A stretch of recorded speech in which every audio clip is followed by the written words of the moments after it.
Well, welcome back to the dirtiest spot on YouTube. I'm your ghost. So you got yourself a PS Vita, and you've seen all these crazy ports online, and there's so many of them, and you think to yourself, well, which one should I start with? So let me share with you a few recommendations, lighten the load for you a little bit. Here's some PS Vita ports that I think are really freaking cool. Also forgot to mention, you need a jailbroken PS Vita to put any of these ports on here, and I would highly recommend when you play each port, you need to overclock your system. I would highly recommend it. Your games will perform a lot better. All right, so let's start with the very first one. I actually factory reset my Vita recently. Before I factory reset, I had a boatload of them.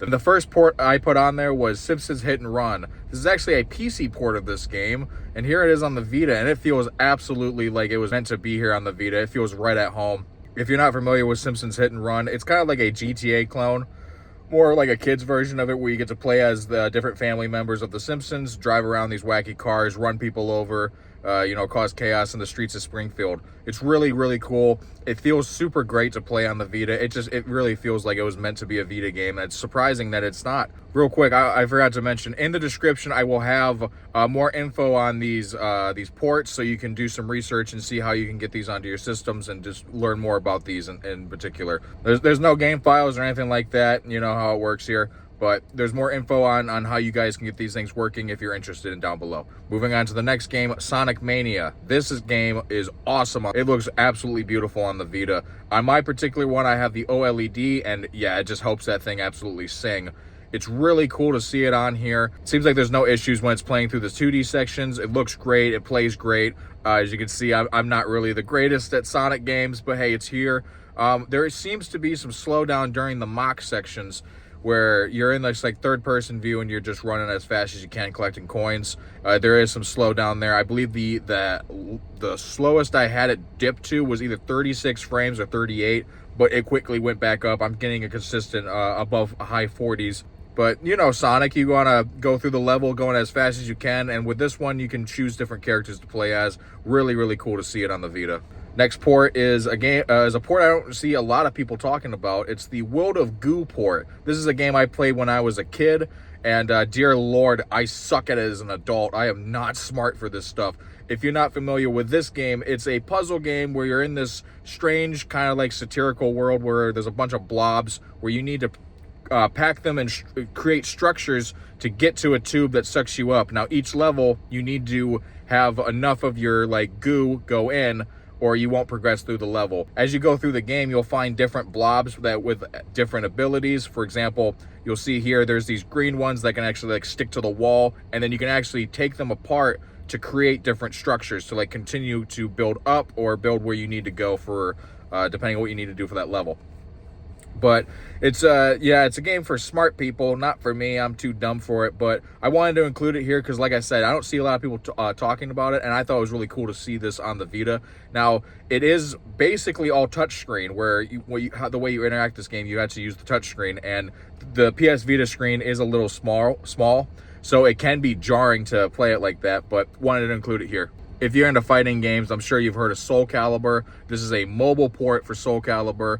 It's a little bare bones. There's not too many characters. I think there's like less than a dozen on the roster. Not too many modes. A lot of like arcadey modes like Time Strike or just like go through the gauntlet. But there's a shit ton of moves in Soulcalibur, and it's really cool to like try to master them. And one interesting thing that I don't really see in other fighting games, I probably am wrong, but in Soulcalibur you can actually like orientate like where you are on the like on your battlefield or whatever. You can kind of get like different positions and fuck with people. It's really cool. But this plays really well on the Vita. I think it looks great, and you know, surprising to see it here. I didn't even know they had a mobile port for this game. The next port I want to talk about is the Serious Sam ports. There's actually two of them. I'm going to combine them into one basically big port of Serious Sam. There's the first encounter and the second encounter. This is so cool to see on the Vita. I loved Serious Sam when I was a little kid. And to make it brief, Serious Sam, if you don't know, it's like a boomer shooter game. It's similar to like Duke Nukem, kind of like a play on it, where you play as Sam, who's got like his own one-liners, and he's kind of like a, you know, like an agent of the galaxy, goes to different planets to help out. What's cool about Serious Sam is it's a lot of like large sections where like, they throw everything at the kitchen sink at you and you just deal with it. Really cool aliens.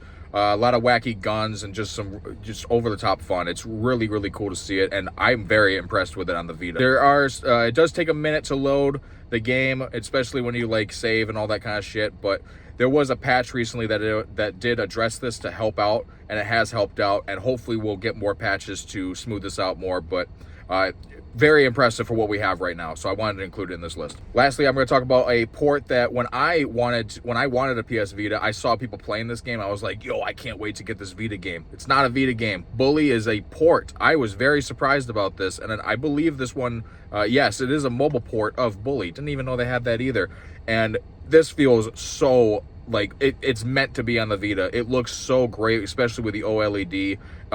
It's so cool to see it, and Bully is an old Rockstar game where you play as a bully going to a new school, and you guys got to figure it out. You know, teachers are fucking with you. Teachers have their own, like, agendas. There's a hierarchy system, you know, with, like, bullies and, like, you know, how it was in school, like, nerds, jocks, geeks, band people, and they all have, like, different quest lines you can go through, and you get to fuck with people and just beat the shit out of people. It's so nice, so wonderful. Like I said, definitely make sure you overclock for these games. They will help with your performance. And Bully's no exception, but it is very impressive to see this one here. But there's a handful of ports for you, and like I said, there is a bunch out there, and it's really cool to see what might be coming out next for the Vita. It's 2026 now. There was just a competition in 2025 that brought us some really cool ports and some fan-made games as well, and I'll leave a link in the description. There's a bounty system going on right now where people they want these games to be ported over, and they are going to spend some money to have that happen. So I'll leave that in the description in case you're curious about that. But yeah, really cool to see what the future has. What I would like to personally see is definitely some more PS2 games ported over here. It's just really sucks that the Vita's lifespan was not that long, and Sony quickly moved on to the PS4 right as soon as that puppy came on out and let the Vita, that means life, die. But yeah, if I'm leaving any other ports out you recommend for beginners or anything like that, leave them down in the description. Like I said, there's a ton of them, but I just wanted to give you a few that you should, you know, try out, check it out, see what you think of them for sure. There's definitely some really cool, there's a lot of fun to be had with these ports for sure. But that'll be it for this one. If you enjoy this type of content, be sure to like, comment, and subscribe, and stay dirty.